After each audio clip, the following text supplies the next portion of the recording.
In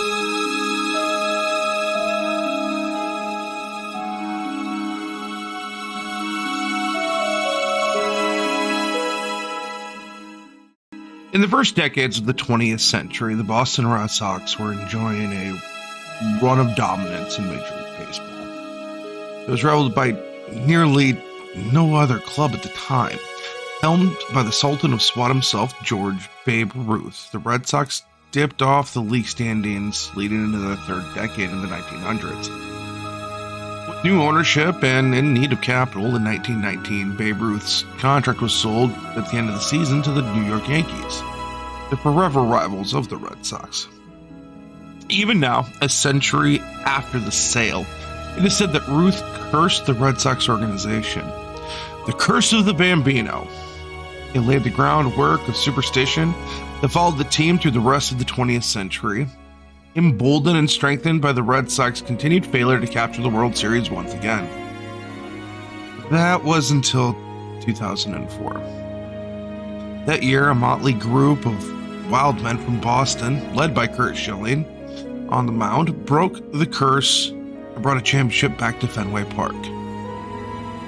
So, here, viewer, I ask you,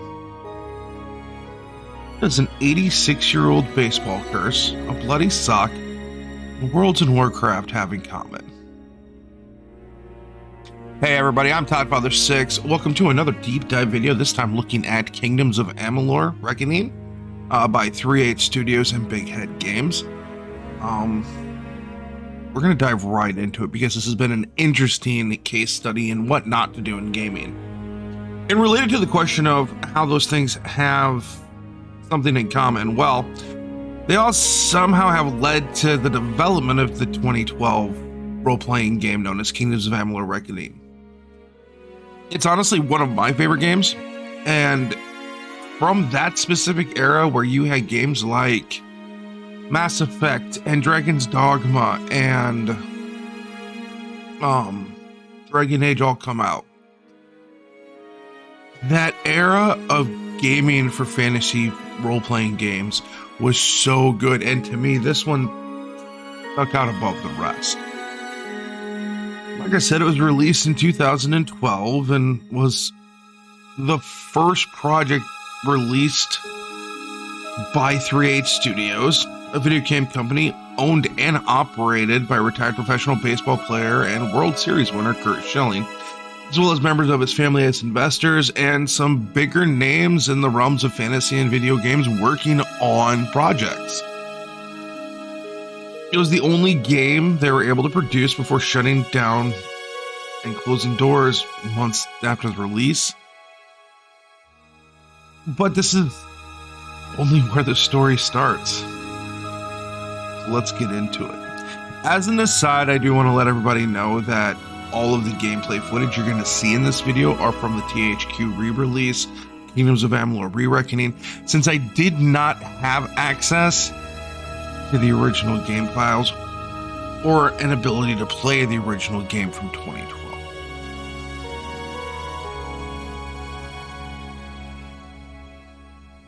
Alright, to fully understand what happened with Kingdoms of Amalur and 3/8 Studios, we kind of have to look at a little bit of the history. Though 3/8 Studios is often considered the primary company related to Kingdoms of Amalur, there were other roles taken on by other companies, either in partnership or as smaller acquisitions by 3/8 Studios.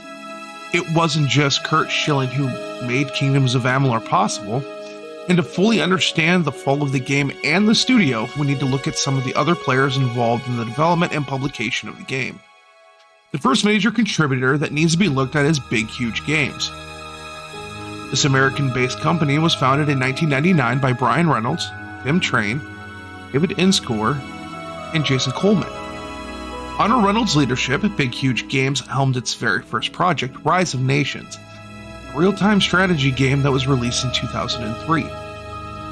In an interview with Andrew Bubb of GameSpy.com in 2002, Reynolds was asked about his goals with deepening the experience of the player within the RTX experience.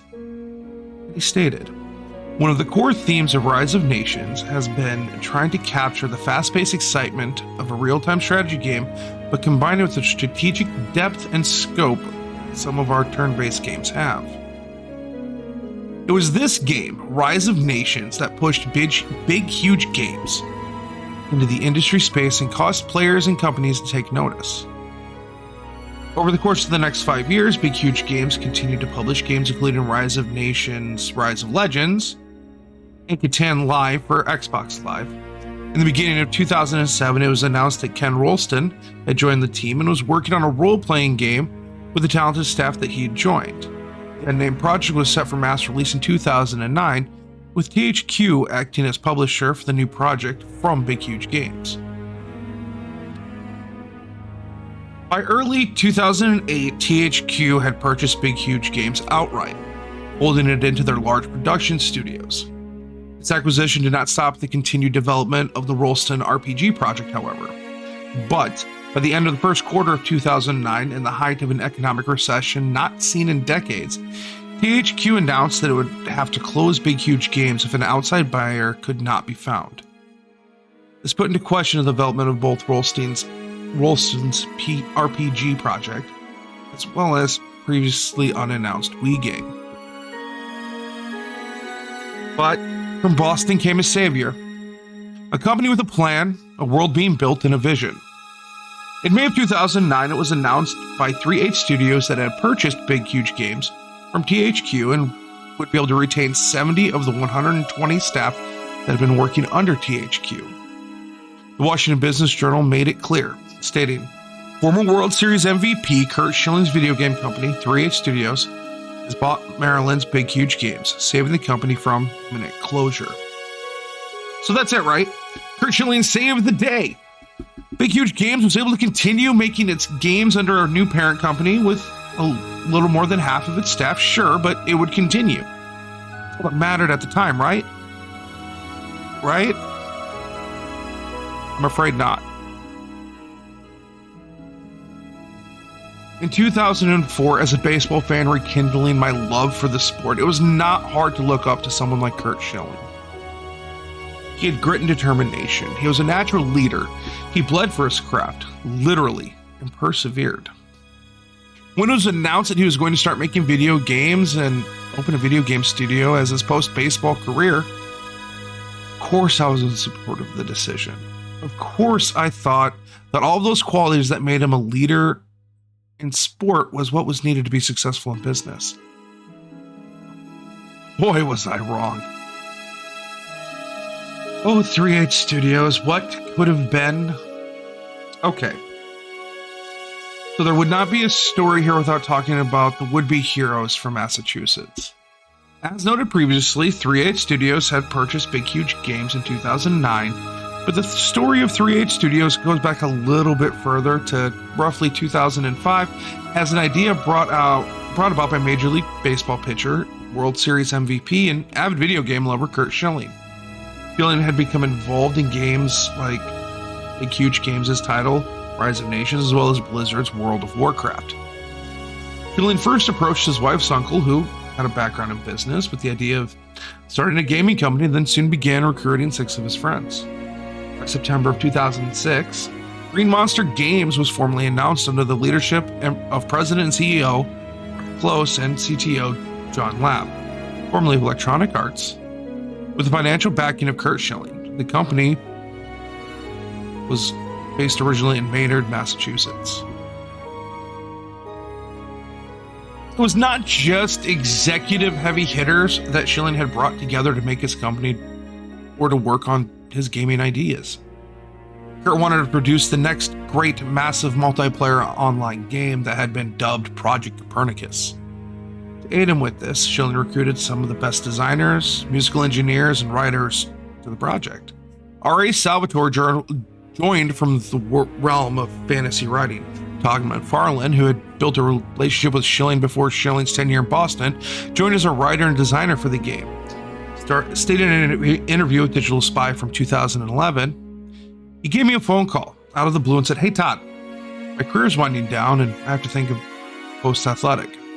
I've been a gamer my whole life, so I'm going to start a video game company. That's what I've always wanted to do, but I need someone to come aboard and help handle the art end of it." By the start of baseball spring training in 2007, the company had changed its name officially from Green Monster Games to 3/8 Studios, after Schilling's baseball number while playing for the Boston Red Sox.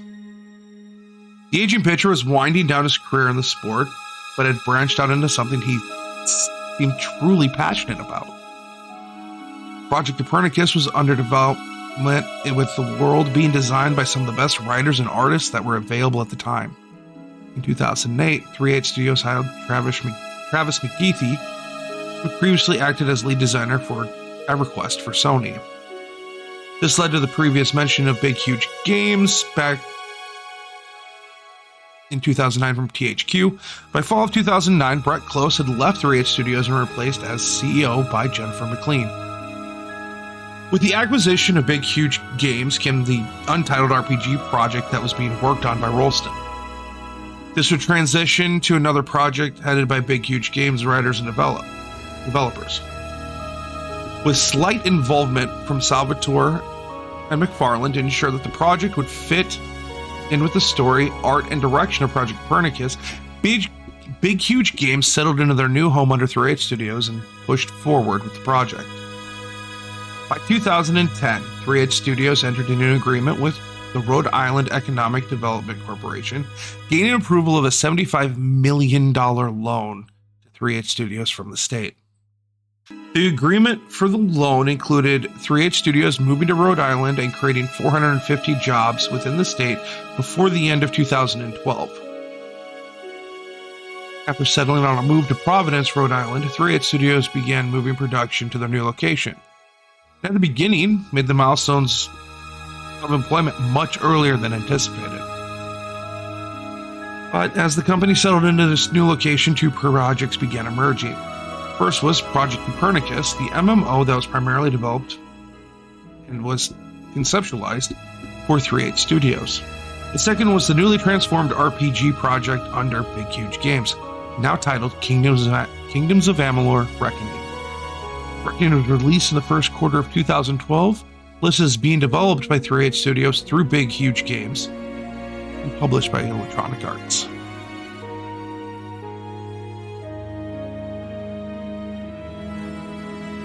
Now, let's look at the game itself. Like I previously stated, the original game was released in the first quarter of 2012. Developed by Big Huge Games under 3/8 Studios, the game saw favorable reviews from major gaming review circles. Metacritic listed the game as an 81 on PC, 81 on PS3, and 80 on Xbox 360. Colin Moriarty reported in his review for IGN, Reckoning's strongest point is its gameplay, but what does that mean exactly? It means quite simply that I've never played an action-oriented RPG that plays better. Amalur's arcade-like, action-heavy slant to combat makes me feel like I wasn't playing a rigid RPG at all. A refreshing and most unexpected experience for me. Moriarty then went on to give the game a high rating of 9 out of 10. For Game Informer, Phil Kolar was at the desk for the review. Kolar listed some issues with the overall storytelling of the game, taking issue with the lack of impact of the character's choices might have on the world as a whole. Kolar seems to agree with Moriarty that the combat system in the game is well thought out and engaging, allowing for a style of play that was unrivaled by other RPGs at the time, stating, some action fans may bemoan the lack of depth with the one-button approach to melee, but the ability to switch to different weapons mid-combo and whip out spells and special abilities on the fly feels fantastic. Kolar continues with expressing being pleasantly surprised by the way stealth worked within the game. Kolar later recognizes the game does fall short with its loot system at times. Overall, though, Kolar scored Reckoning an 8 out of 10 for Game Informer. The game itself is centered around you as the player creating a character that has been brought back from death via a device known as the Well of Souls. The gnome inventor has been working on harnessing the ability of the Fae to bring immortality to the mortal races within the game. You're the first success. You find out that the world is at war thanks to the corruption of one of the branches of the Fae court, and that these corrupted Fae have been attacking not only other Fae, but mortal settlements as well. The tower that you find yourself in at the beginning of the game is attacked by these Fae. You must fight your way out. After leaving the tower and surviving the attack, you find a way out. Unlike every other creature in the world, are fateless. Fate weavers, the soothsayers of the world who are able to see the twines of fate for those they speak to, are unable to define your future, leaving you with the ability to even change the fate of others if you so desire. You fight your way through the multiple biomes of Amalur, meeting many interesting characters who are starting to band together to fight the corrupted Fae. You, the Fateless One, can help lead them to victory. The game itself is full of side quests, guild missions, and even downloadable content that pulls the player away from just a single linear storyline, helping level you up as you complete quests and get better gear. You're able to craft multiple weapons of varying mastery degrees as well as armor, increasing your potency when in combat.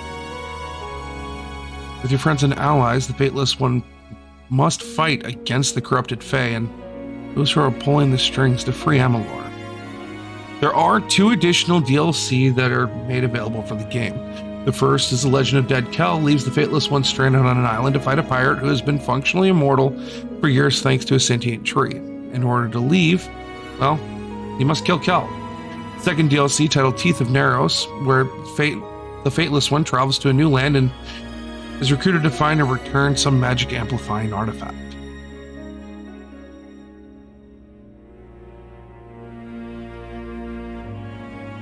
So to go back, in 2010, 3H Studios moved from Maynard, Massachusetts to Providence, Rhode Island, as per their agreement with the RIEDC, securing $75 million in loans to develop industry within the state. The program as a whole offered businesses willing to move into Rhode Island a total of $125 million, of which 3H Studios received 60% of the amount set aside for the program.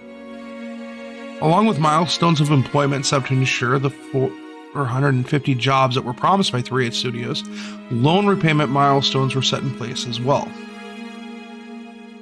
Brendan Sinclair, the managing editor for GamesIndustry.biz, wrote in 2022, looking back at the state of the issues. While Schilling's efforts over the previous 6 years were just starting to bear fruit for outside observers, the company he built was falling apart on the inside. In May of 2012, the studio missed a $1.13 million payment on those loans. Lincoln Chafee, Rhode Island's newly elected governor in 2012, who had previously questioned the state's investment of so much capital into a single business, stated later in the month that he was working closely with the studio to remain solvent.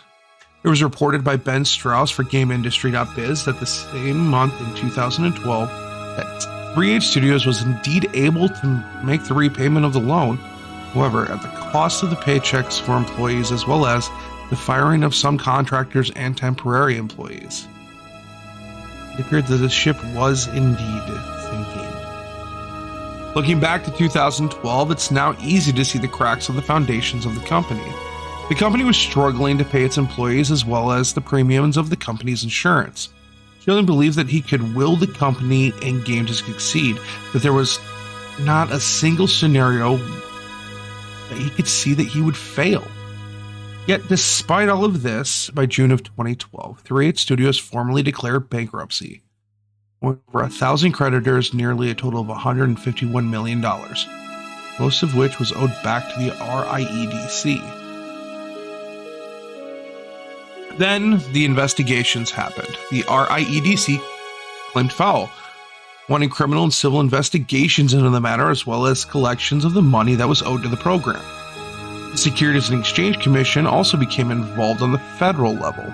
The SEC claimed in its filing that even with money supporting the studio, the revenue brought in by Reckoning was not enough to support the studio as it continued development of Project Copernicus. The SEC also argued that investors were not fully informed of 3H Studios' funding shortfall when buying bonds related to the business, and that when 3H Studios could not obtain additional financing, Project Copernicus was unable to materialize, leading 3/8 Studios defaulting on the loans. The SEC complaint implicated that other financial institutions as well, including Wells Fargo and Canova, for misleading investors in regard to bond purchases. After the dust settled, Schilling, along with 3 other members of the board, settled with Rhode Island to the tune of $2.5 million. Once the settlement was approved, Schilling's involvement with 3/8 Studios and the gaming industry ended. Kingdoms of Amalur Reckoning was then held by the state of Rhode Island until they could make back most of what was owed on the loans that had been paid out. Then, in 2018, a familiar friend made an announcement.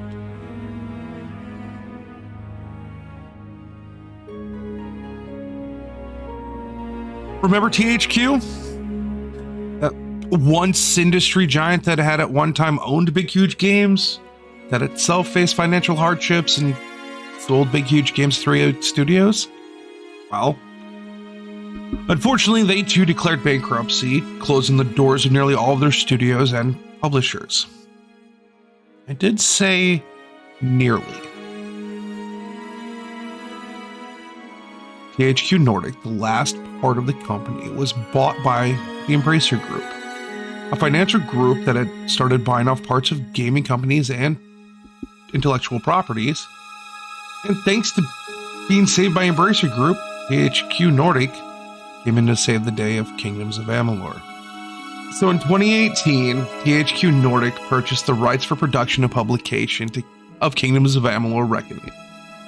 It was announced by THQ Nordic executive producer Reinhard Paulus that there would be a remastered re-release made available through THQ Nordic in partnership with long-standing remastering partner Keiko Games and published in partnership with Electronic Arts. In an interview with Escapist magazine published on September 7th, 2020, Paulus stated, "Great entertainment content is constantly being released. It is impossible to consume it all in a single lifetime. I was 23 when Kingdoms of Amalur was first released, and I was all over it. But what about the gamer who was 7 and didn't get to play it? Today he's 15 and may have never heard of the game if not for remakes such as this." Re-Reckoning was released for PS4, Xbox One, and PC in September of 2020, with a Nintendo Switch port released in March of 2021. Like all games in this area, there was a series of 6 patches released between September 2020 and June 2021 to address the various bugs and glitches. The game was a true remaster, cleaning up everything for modern gaming machines and repolishing some of the more rough areas that did not age well over the course of time. The game also included 2 exclusive DLCs in the base purchase upon the release. Along with the 2 base DLC that came with the game, THQ Nordic rolled out an expansion simply titled Fatesworn. The expansion contained brand new content for players that included a new environment featuring mountains and snowy landscapes, in which the player would face a god of chaos in a compelling main quest that was set to last roughly 6 hours. New mechanics were put in place with the chaos system, and new and old familiar NPCs would join the character in short yet compelling extensions of the main game. Overall, the release of this game was a big and happy surprise for me in 2020. I loved this game when it was originally released. On the combat system nice and simple, but allowed for complex combinations between mixing of weapons, special attacks, and magic. The story was engaging for me and something that I felt grew with each bit of new information you learned within the world. I knew of the failings of 3/8 Studio, its founder and board, but until I started researching for this video, I was unaware of how deep problems went. I had no idea that employees were not getting paid, that the debt incurred was held up by other financial institutions through the state of Rhode Island, or that so many people have been infected for such a long time in regards to the fall of 3/8 Studios. Since the re-release of the game, I've enjoyed hours of play, though I still haven't finished the game yet. In closing, Kingdoms of Amalur Reckoning was a game that was marked a key point in time in the gaming industry. Like games released around it, including games from Elder Scrolls and Dragon's Age, it was a single-player fantasy role-playing game that allowed for escapism from the real world for thousands of players. Unfortunately, thanks to mismanagement by its parent company on the financial end, the company that developed the game itself, and a lot of employees found themselves unable to sustain and progress. Darkness hung over the name Amalur and those associated with it for nearly a decade.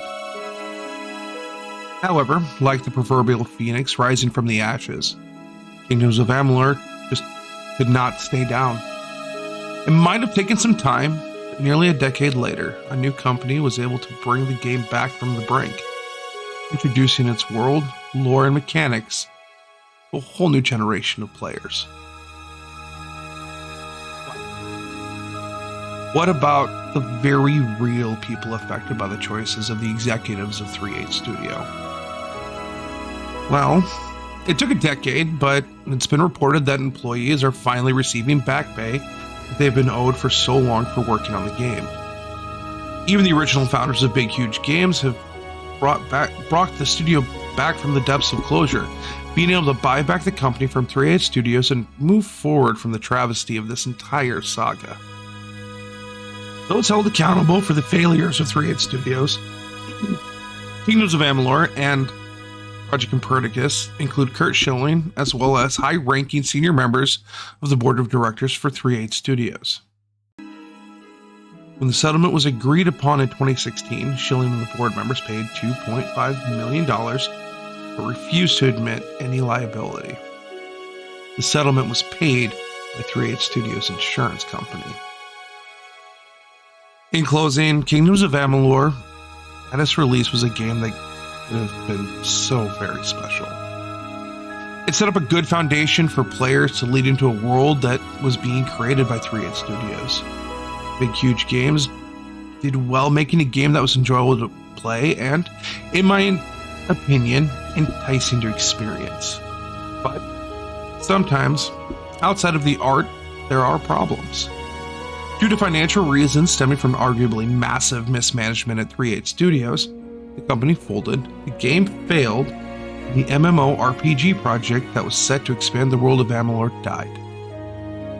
Thanks to THQ Nordic and the re-release, at least future generations have been able to experience Reckoning again. So, what do you think? Did 3/8 Studios bite off a bit more than they could chew with Project Copernicus as their second major production? Could there have been any way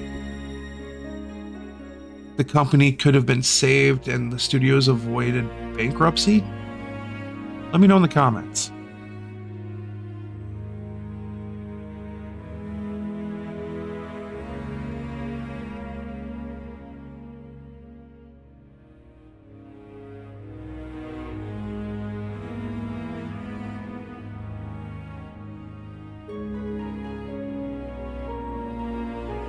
Hey everybody, Toddfather6 here signing off.